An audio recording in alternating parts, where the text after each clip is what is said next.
भूपेश बघेल साफ तौर पर कह रहे हैं कि मुझे जानबूझकर फंसाने की कोशिश की जा रही है, जबकि वो पैसे मेरी बेटी बेटे के हैं और बातें कहते हुए नजर आए। बिल्कुल, देखिए कई तरह के आरोप भी लगाए जा रहे हैं। इसे लेकर कांग्रेस के जो कार्यकर्ता हैं, कांग्रेस की तरफ से आज विरोध प्रदर्शन की भी तैयारी हो रही है। लेकिन दूसरी तरफ ईडी ने भूपेश बघेल के बेटे यानी कि चैतन्य बघेल को भी समन भेजा है और आज पूछताछ के लिए बुलाया है। लेकिन देखना यही होगा कि क्या चैतन्य बघेल आज पूछताछ के लिए जाते हैं या फिर नहीं जाते हैं, इस पर नजर रहेगी। लेकिन उससे पहले इस पूरे मामले को लेकर एक रिपोर्ट आपको दिखाते हैं।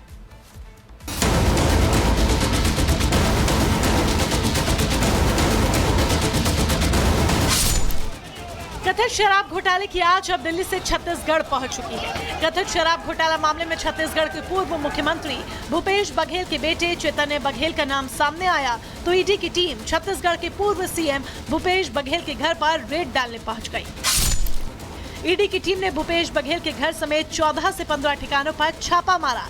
भूपेश बघेल के बेटे चैतन्य बघेल के ठिकानों की तलाशी ली। ये छापेमारी भिलाई में भूपेश बघेल के घर पर हुई, जहां भूपेश बघेल के साथ उनके बेटे चैतन्य बघेल रहते हैं।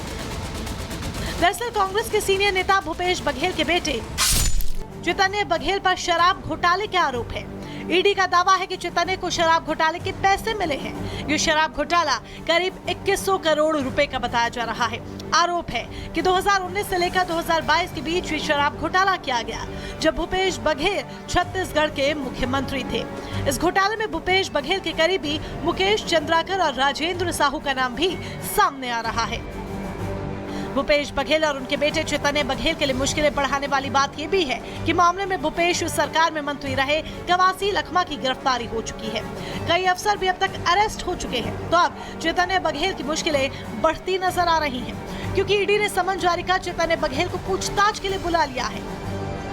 वहीं कल जब ईडी की टीम छापेमारी कर भूपेश बघेल के घर से लौट रही थी तो कुछ लोगों ने ईडी के अधिकारियों पर हमला किया। अब इस मामले में भी भूपेश बघेल और उनके बेटे चैतन्य बघेल की मुश्किलें बढ़ सकती हैं। जानकारी ये भी है कि छापेमारी में बड़ी मात्रा में नोटों की गड्डियां मिली हैं और नोट गिनने की मशीनें तक लगानी पड़ी। हालांकि भूपेश बघेल सामने आए और कहा कि उनके घर से जो रकम मिली है वो उनकी मेहनत की कमाई है।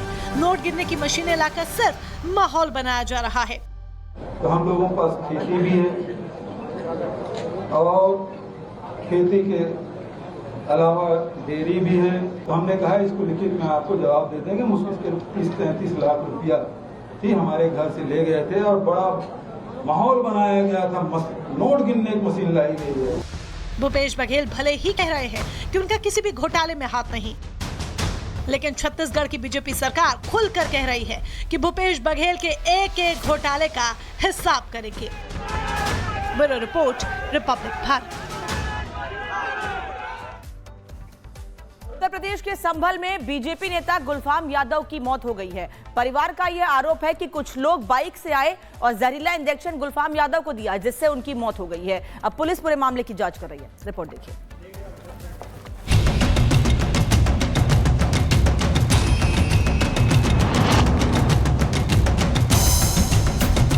लोगों का जमावड़ा है, घर में पुलिस की मौजूदगी है।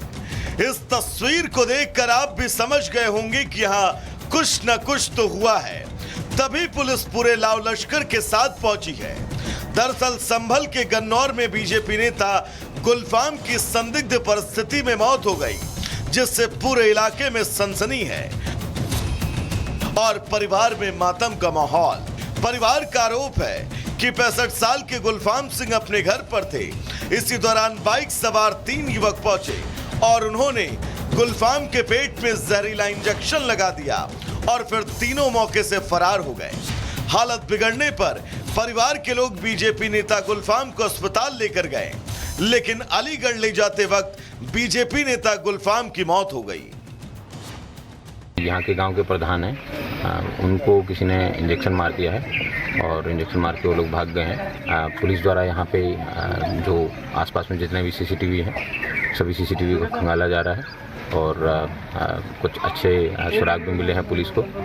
जल्द ही जिन व्यक्तियों द्वारा ये इंजेक्शन मारने की घटना कारित की गई है उन व्यक्तियों को गिरफ्तार कर विधिक कार्रवाई सुनिश्चित की। वहीं बीजेपी नेता गुलफाम की मौत जहरीले इंजेक्शन से मौत की पुष्टि हो चुकी है। ऐसे में पुलिस तीनों युवकों के खिलाफ केस दर्ज कर चुकी है और उन तीनों युवकों की तलाश जारी है। Bureau report, Republic Bharat.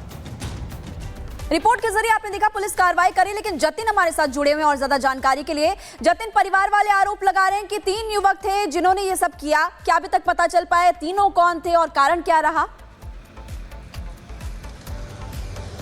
बिल्कुल, देखिए, पुलिस का कहना है कि तीनों की पहचान कर ली गई है, लेकिन उनकी गिरफ्तारी अभी तक नहीं की गई है। ये भी बताया जा रहा है कि गुलफाम अपने घर के अंदर, जहां पर उनके पशु बंधे हुए थे, वहां पर बैठे हुए थे। 3 युवक बाइक से आते हैं, पहले बातचीत करते हैं। बातचीत करने के बाद गुलफाम, जो कि बीजेपी नेता है, उनके पेट पर इंजेक्शन जो है वो मारा गया, जिसके बाद वो चिल्लाने लगे। तीनों अपनी बाइक लेकर वहां से फरार हो जाते हैं, लेकिन चिल्लाने की आवाज़ सुनकर आसपास के जो लोग हैं वो गुलफाम के पास पहुंचते हैं और तब जाकर उन्हें पहले नजदीक के अस्पताल ले जाया जाता है, जहां पर उन्होंने अपने परिवार वालों को बताया कि 3 लोग आए थे और उन्होंने उनके पेट में इंजेक्शन मारा, जिसके बाद डॉक्टरों ने अलीगढ़ रेफर कर दिया। जब अलीगढ़ ले जाया जा रहा था, उसी दौरान उनकी मौत हो गई। हालांकि अलीगढ़ में ही पोस्टमार्टम कराया गया है। पोस्टमार्टम रिपोर्ट के बाद तमाम चीजें साफ होंगी, लेकिन फैमिली के एलिगेशन के आधार पर पुलिस इस पूरे मामले में कार्रवाई कर रही है। गांव और गुलफाम का घर जिस जगह पर था, वहां पर सीसीटीवी कैमरे लगे हैं, उसको पुलिस ने अपने कब्जे में लिया और उसी के आधार पर तीनों की गिरफ्तारी जल्द करने की बात प्रशासन करता नजर आ रहा है। गुलफाम का जो पार्थिव शरीर है, अब से कुछ देर बाद उनके घर पहुंचेगा, जिसके बाद अंतिम संस्कार की जो प्रक्रिया है वो शुरू की जाएगी। लेकिन सबसे बड़ी बात और बड़ा हैरान कर देने वाला है कि घर में घुसकर जहरीला इंजेक्शन एक बीजेपी के नेता को दे दिया जाता है। हालांकि किस बात को लेकर विवाद शुरू हुआ, ये अभी जांच का विषय है। तमाम जो सीनियर ऑफिसर्स हैं वो मौके पर पहुंचे हुए हैं और इस पूरे मामले की जांच करने की बात कर रहे हैं। लेकिन इनिशियल ये पता लग रहा है कि कोई फाइनेंशियल डिस्प्यूट हो सकता है, लेकिन ऑफिशियली तौर पर अभी कुछ मोटिव के बारे में नहीं बताया गया है। इतना बिल्कुल बताया गया कि घर में घुसकर जहरीला इंजेक्शन देकर जो हत्या है वो की गई है। हालांकि पुलिस का कहना है कि पोस्टमार्टम रिपोर्ट जब आएगी उसमें तमाम जो साक्ष्य हैं वो क्लियर होते हुए नजर आएंगे। साथ ही वो तीनों युवक कौन हैं, क्योंकि पिछली बार विधानसभा चुनाव में जो प्रभारी बीजेपी की तरफ से गुलफाम सिंह यादव रह चुके हैं, तो पॉलिटिकली बिल्कुल जतिन, नजर बना के रखे, तमाम अपडेट्स आपसे लेते रहेंगे। फिलहाल के लिए बहुत शुक्रिया। खबरों में आगे बढ़ते हुए अब बात कर लेते हैं अवैध बांग्लादेशियों पर हो रहे एक्शन की।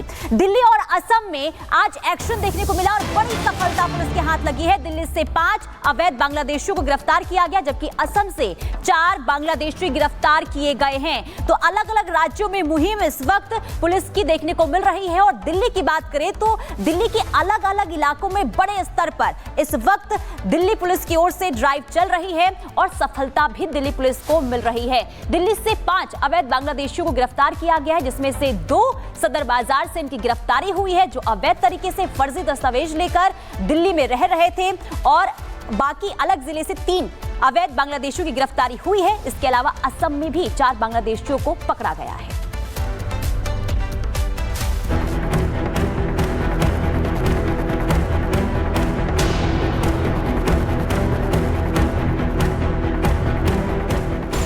राजधानी दिल्ली में एक बार फिर अवैध तरीके से छिपे विदेशी नागरिकों के खिलाफ चल रही मुहिम को बड़ी सफलता मिली है। दिल्ली में 24 घंटों में अलग अलग जगहों से 5 बांग्लादेशियों को गिरफ्तार किया गया है। दिल्ली विधानसभा चुनावों के ठीक पहले शुरू हुई इस मुहिम का असर अब दिखने लगा है। ये ड्राइव जो है पुलिस का, आपको याद होगा, दिल्ली के चुनाव से पहले चल रहा है और लगातार वो वेरिफिकेशन कर रही है जिन झुग्गियों में उसे खबर मिलती है कि यहाँ अवैध रूप से बांग्लादेशी या रोहिंग्या लोग रहते हैं, उनकी जांच कर रही है। और अब ये खबर आई है कि पिछले जो 2-3 दिनों से ड्राइव चल रहा था उसमें 5 बांग्लादेशियों को आइडेंटिफाई किया है, उन्हें पकड़ा है। लेकिन एजेंसियों का कहना है कि असल समस्या ये है कि भारत की 4000 किलोमीटर करीब लंबी सीमा रेखा बांग्लादेश